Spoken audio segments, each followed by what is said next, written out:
Hello everybody, welcome to episode 211 of Shelf Reviewers. Today we'll be going over the Sasuke Retrieval arc of the original Naruto manga. So this arc starts off with us saying as Naruto ultimately ends up visiting Sasuke while he's still in the hospital, and we see that Sasuke is ready to throw hands. He is mad at Naruto because Itachi's after Naruto, and Sasuke's like, I'm too weak, Itachi's not looking to fight me, so ultimately, we see that they end up going out and having a bit of a bout, where we see as they both prepare to sling a Rasengan and a Chidori at each other, and they grow close. However, we see as Kakashi figures out what's going on, he's like, oh crap, I gotta go stop this. So he goes and stops it.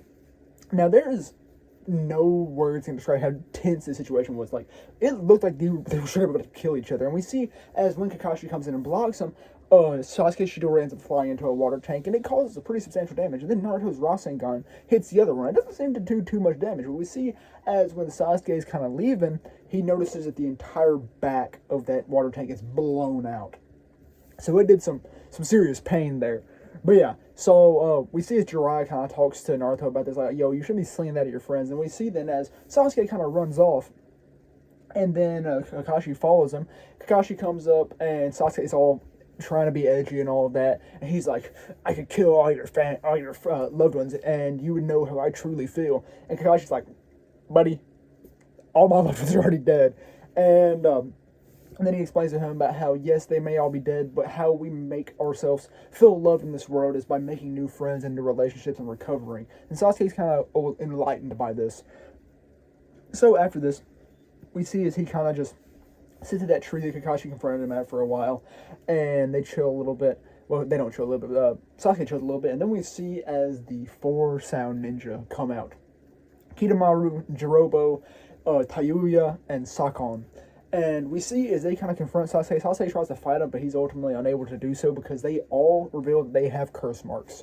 And they end up using these curse marks. And ultimately they're like, yo, Sasuke, we need you to come with us. If you don't come with us, you're probably going to die here. So, you're probably going to die here. We will make sure you're ended here. But yeah, so ultimately they end up recruiting Sasuke, and Sasuke's like, you know what, I'll come with you because I have to be more powerful than Naruto, because he's feeling that rage built up against Naruto since he saw that Naruto's attack was far more powerful than his Chidori. So, after this, we see as he prepares to leave, and then ultimately we see as once he is leaving at the nighttime, we see as Sakura ends up coming, and she's like, I was here because I knew this is the only road out of the village, and I wanted to stop you. I knew what motion you were going to take. And so we see as she kind of talks to them and all of that, and she tries to persuade him, and she really spills out her love here. However, Sasuke is not hearing it, and he is a little bit harmful in his words. However, we do see that he still cares for Sakura, because he does incapacitate Sakura, but he says, thank you, Sakura, before he ends up heading off with the Sound 4. So, they head off, and then we see the next day as they figure out, yo, Sasuke is gone.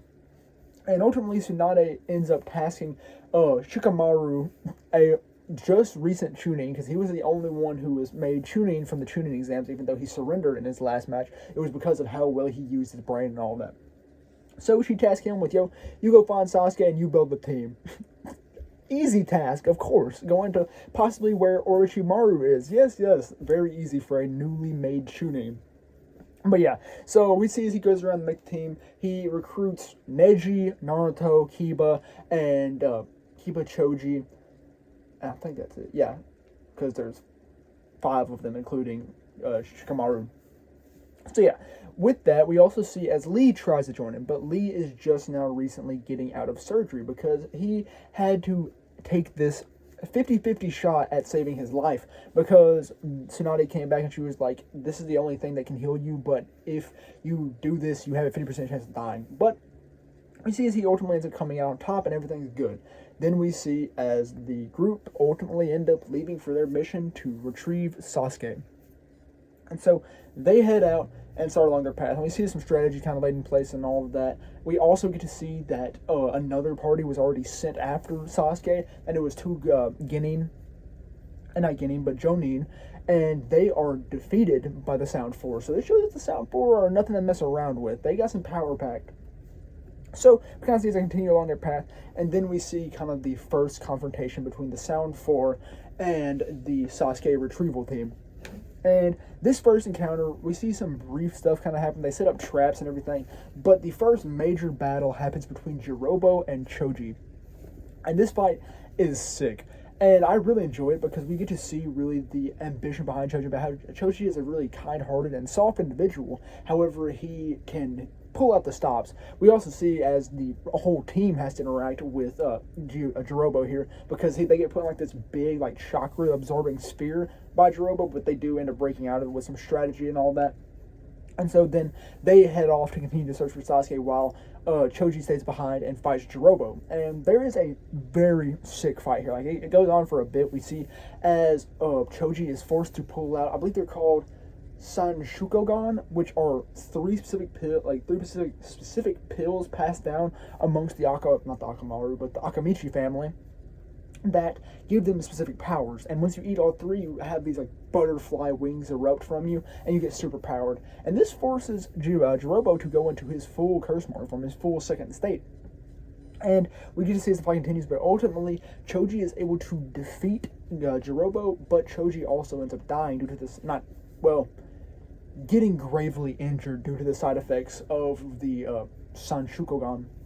So we kind of see that the team progresses along a little bit more in this town for. Oh, I remembered. I've absolutely forgot something. But before they like kind of headed off predominantly, we saw as they performed this ritual on Sasuke to essentially kill him and fully activate his curse mark. So he's in a barrel throughout all this that they're transporting. But yeah, so we then see as the Sound 4 end up sending back another one of their goons, one of their members, to fight the Sasuke Retrieval team. And that member is Kidomaru. Now, Kidomaru has like these spider-esque jutsu where he spits and combines it with chakra to make essentially webs. And we see as Neji is left behind to fight Kidomaru. And this fight is it's probably my favorite out of the Sound 4. It is just really cool, and I love how Neji shows that he has an immense strategic mind, a very bountiful knowledge when it comes to battle. And he is able to overcome the, not necessarily limitations. His Byakugan is most certainly not a limitation at all. It enables him to be as powerful as he can be. However, this is used against him, and we see as he's able to overcome this when essentially his greatest power has been removed from him. And we do see as he ultimately ends up beating Kidomaru, but he also gets badly injured as well. So then after this, we see as they continue to progress along, and then ultimately another member has to break off. And now this member that is left is Kiba, and Kiba gets left behind to fight Sakon. And I just kind of discuss these fights in sequential, even though they do kind of happen, what do we call it, not subsequently, but, oh my gosh, why am I forgetting the word? It's not consecutive. They coincide, yeah, they happen at the same time. But, so, we see as Kiba ultimately starts fighting Sakon, and Sakon is putting in the work. We see as Kiba starts pulling out like all of his powerful moves, his Fang over Fang, his Wolf Man Beast transformation, whatever it's called, and he's not able to do much against Sakon. And we see that Sakon doesn't ever have to go full curse mark yet. We do see as he has to pull that partial state. However, he's doing pretty good. And then we see as Kiba ends up pulling out this jutsu, which essentially combine him and Akamaru into like semi-Cerberus, like 2/3 Cerberus, because it's a dog with two heads. And then ultimately Sakon does have to pull out his full curse mark after a while, and he separates into two people, Sakon and Ukon, because he is a conjoined twin, and, well, presumably a conjoined twin. I don't know if it's an experiment from Orochimaru, but he appears to be a biologically conjoined twin. So, or of biological creation. But yeah. So CCA separates, and Kiba kind of starts to struggle, and it seems like Kiba's gonna die here. We see as Akumaru gets badly injured after taking a hit for Kiba, and then Kiba is also badly wounded after having to get, I believe it was Ukon out of his body by stabbing himself, because Ukon can like attach himself to a person. But yeah, well, both Ukon and Sakon can. But I'm gonna say Ukon. Ukon sounds better, and it sounds proper. But yeah. So, then on to the next fight. Like I said, these are happening at the same time. We see as the final member of the Sound 4 is left behind to fight Shikamaru, Tayuya.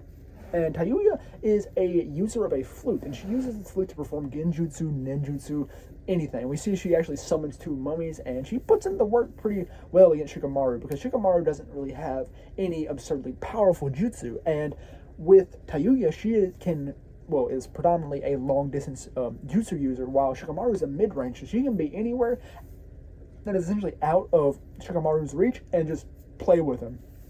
So we see he struggles with the summons, and it looks like for a time that he's going to get beat. He does pull out this new form of shadow possession, however, it is not enough. And we see, like I said, it's about like he's going to get beat. And then also, we see as, well, this was actually before Shikamaru left to fight Tayuya, but we see as they are confronted by Kimimaru, and we then see as Naruto follows after Kimimaru, and then, like I said, Tayuya is left behind to fight Shikamaru. And we then get to see a fight between Naruto and Kimimaru. And it does not go well for Naruto at all. We see Kimimaru has a Kekkei Genkai, which allows him to, he controls his Osteoblast and Osteoclast. I believe... Crap. I can't remember. I know these. I know they're bone constructing and bone altering chemicals, hormones, whatever you call it. They're cells, they're not hormones or chemicals. And they just kind of build your bones, stuff like that. I can't remember exactly which one is which because they do have different functions. But they essentially, he can control them with his Kekkei Genkai, and he can produce bones. He can manipulate them and all that stuff. So we see as he fights Naruto, and Naruto is unable to do super good against him. But we then see as Rock Lee comes in out of nowhere. After having recovered a little bit, he comes by and ultimately is like, yo, Naruto, follow after Sasuke. Because Sasuke does end up erupting from his barrel and heads off to find Orochimaru. So we see then as Naruto is sent after Sasuke, and Rock Lee is left behind to fight Kimimaru. And so we see as Kimimaru and Rock Lee go pretty well against each other. However, Rock Lee is getting a bit of a benefit because he happened to grab this incorrect potion when leaving with his medicine. He presumed it was his medicine. No, it was in fact a bottle of sake. And we see actually as Might Guy has a funny interaction with Tsunade telling her about this time when Rock Lee accidentally mistook some sake for some water and drank the sake and absolutely destroyed the area they were in. And once again, Rock Lee, being a lightweight, drinks this whole bottle essentially and is left with the Drunken Fist. He is a master of the Drunken Fist, and we see that it does pretty well against Kimimaru. However, ultimately, Kimimaru does become attuned to it, or not attuned, but akin to it, and he is able to start putting the beat down on Rock Lee. And then the big change-up happens. We see as the Sand Three, Gaara, Kankuro, and Temari ultimately end up pulling up because they have a debt to the people of Konoha. So we see as Kankuro ends up joining Kiba, and he is actually able to beat Sakon and Ukan. And then we see as Temari joins Shikamaru, and he is able to, Temari is able to beat Tayuya. And then we see as Gaara and Kimimaru face up. And this is a great fight. I love this fight. We see as they're pretty equal to each other. However, we do ultimately see as Gaara is able to pull out on top, and Kimimaru ends up using such a large ability that he essentially sacrifices his life. And we also get some backstory on Kimimaru. Now, Kimimaru is a member of a clan which was essentially wiped out, and he is the last surviving member. It's called the Kaguya clan. If you know Naruto, you know the significance of the name Kaguya. But yeah. So, Kekkei Genkai obviously was allowing people to control their Osteoblast and Osteoclast, and ultimately he was meant to be the next body that Shikamaru went into. However, Kimimaru was sickly, so Orochimaru did not want this body anymore. He found Sasuke as a replacement for Kimimaru, but he was unable to get Sasuke there in time, so this time he had to swap into another body and have to wait another 3 years to transfer him to Sasuke. But luckily for him, Sasuke's heading his way so he can get him and wait the 3 years. So, after that, we see as Naruto ultimately ends up pulling up where Sasuke is, at the final valley, where their epic battle commences. This is my favorite battle in all of Shonen, probably. At least in all of Naruto. It is literally a masterpiece and is so emotionally gut-wrenching, seeing how Naruto still sees Sasuke as his friend. However, Sasuke is dead set on killing Naruto because he wants the Mangekyo Sharingan. Because as we see, we get the backstory of Itachi and Sasuke. We see about how Sasuke was accused of killing Shisui, who was another member of the Uchiha clan, and all of this stuff we see as the massacre happens once more, and just kind of the general lore of the Uchiha clan. But yeah, so with that, we then see as Sasuke is like, you know what, I gotta kill you, Naruto, because I want the Mangekyo Sharingan, except he's doing it in obviously a very bloodlusted way.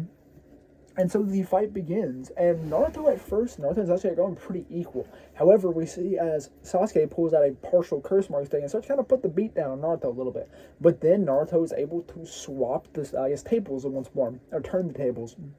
And then he starts to imbue himself with a little bit of Nine Tails chakra, which then allows him to beat up on Sasuke until Sasuke ultimately gets to the point he's like, you know what? I recognize you as an equal now. So he puts on his Konoha headband and starts to fight Naruto with now a 3 Tomoe Sharingan, which he activated just at that moment. And we see as he's able to perceive every attack from Naruto now. So he's dodging Naruto, and Sasuke is absolutely putting a beat down on Naruto for the time being. And then we see as Naruto's like, I'm not taking this anymore. And he ultimately is like, if I gotta break every bone in your body and take you back, Sasuke, like that, I will. So we see as Naruto ends up pulling out the one cloak, one tail cloak form, which is essentially a shroud of Nine Tail chakra that gives him like a chakra aura of like fox ears and a tail. And we see as the beatdown of a century starts happening here, and Sasuke is unable to perceive Naruto's movements in time, and especially even predict them since he's using branching chakra now. And Sasuke gets beat pretty bad, but then he gets pushed into a corner, and he's like, you know what? I gotta use the full ability of my curse mark. So he activates his complete second stage, where he intakes, well, not intakes, but now is fully engrossed in the curse mark. And we see as his hair grows long and blue, his eyes turn black except for the red of the Sharingan. We see as he sprouts 2 odd wings out of his back, and him and Naruto continue to beat down. They're pretty equal right here. But we see as that fight continues until ultimately it gets down to the last confrontation. And we see as Naruto prepares a massive Rasengan, and Sasuke prepares his corrupted-looking Chidori, and they head towards each other. Now, there's a panel where Naruto and Sasuke both have their respective attacks in hand, and that's the one I have my statues of. And when I saw that panel, I was like, "Oh, that's the thing!" But yeah.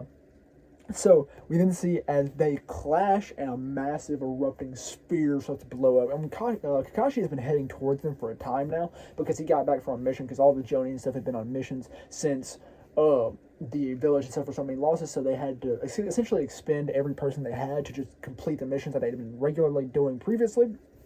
And Kakashi is heading toward him, and he senses this massive chakra.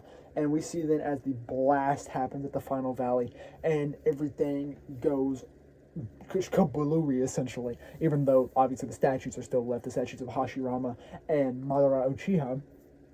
I said Hashirama like he was an Uchiha as well, Hashirama Senju and Madara Uchiha. But yeah, so we see this happens, and then we see who our victor is. Sasuke. Sasuke won this fight, and Naruto is left kind of laying on the water. He's not dead, but he's been badly injured, but so has Sasuke. And in this last attack, we saw as Sasuke's Konoha headband was scratched right through the leaf, symbolizing him being an outcast from the village, just as the Akatsuki do. So, with that, Sasuke leaves his headband behind, and he heads off to go find Orochimaru. We see Kakashi finds Naruto defeated here, and he does end up picking him up, saving him, and preparing him to go and be healed. And he's like, you know what, there's no point going for Sasuke now. He's made his decision. And we see as Sasuke starts to walk into the abyss of darkness, we see, actually, this is very cool because it's very symbolic. We see as he starts to walk into the woods, and he's slowly enshrouded by more and more darkness as he, devotes himself to being a better man than Orochimaru and not be controlled by this snake. So with that, we see that Sasuke is gone for now. We see then as everyone returns to the village, and everyone does in fact end up being healed, but Naruto is defeated because he was unable to save Sasuke, and so is Shikamaru a little bit. However, he's not as defeated as Naruto is. We see as Sakura also comes in, and she speaks with Naruto about it, but ultimately she's like, don't worry about it, but next time I'm coming with you. And with that, we then see as everyone kind of starts planning to go their own ways. We see as Jiraiya ends up pulling up to Naruto, and he's like, yo, we need to go and train because in 3 years, I will make you a full shinobi. However, we also have to, if we're going to save Sasuke, it has to be towards the end of that 3 years because you're not powerful enough to do it yet. And ultimately, Naruto ends up saying, yeah, I'll go with you, even though I'm still going to save Sasuke. And then we see as Sakura asks Tsunade, yo, I want to train with you. And we also see as Shikamaru and Tsunade speak briefly on the concept of having a healing member in each cell of ninja. And we just kind of see as the arc draws to a close. But before it draws to a close, we get to see the Akatsuki, our first almost full look at the Akatsuki and our first view of the Rinnegan. So, which kind of scenes are talking about that, and which kind of just discussing their general goal of acquiring all of the tailed beasts. And that is where the Sasuke Retrieval arc closes off. Now, that is not the final arc of the Naruto manga. We still have Kakashi Gaiden, or the Kakashi Chronicles, to go over, but that's not many chapters, so I'll be getting that video out pretty soon after this one as well. But yes, I love this arc. It was even so much better after having reread it in the manga. Well, not necessarily reread it in the manga, but just kind of read it in the manga, because I've watched it. And one thing I feel like with the anime did poorly with it is the length of it. I feel like it could have been a lot shorter because the fights weren't really long. Like, yes, most of the time it was 1 or 2 fights happening in one volume. However, I feel like the anime just slowed it down. Like, I wasn't as massive on this arc as I was, well, as I am now, as compared to when I first watched it, because I just felt like it's slow. It was slow. I feel like it drug on. Yes, I did still find the Naruto and Sasuke fight to be my favorite fight, like I said, in all of Naruto and possibly Shonen, but I felt like the other fights with, like, the Sound 4 and all of that were very, like, drawn out, but I love them here. Like, I didn't even remember the Sound Force name when I first watched the anime, but now I have them locked in my mind. I did like the fight with Kimimaro in the anime, but like I said, it felt kind of a little too long. But here in the manga, it is immaculate. This arc is a masterpiece by all definitions of the word, and I mean, it's not as enjoyable, especially the final fight with Naruto and Sasuke, if you haven't read everything prior. But like, heck, you just want a good fight, read the Naruto and Sasuke fight. That's a great fight. But yeah, so that's all there really is for the Sasuke Retrieval arc of the original Naruto manga, and that's all we really have for episode 211 of Shelf Review. So, thank you very much for watching.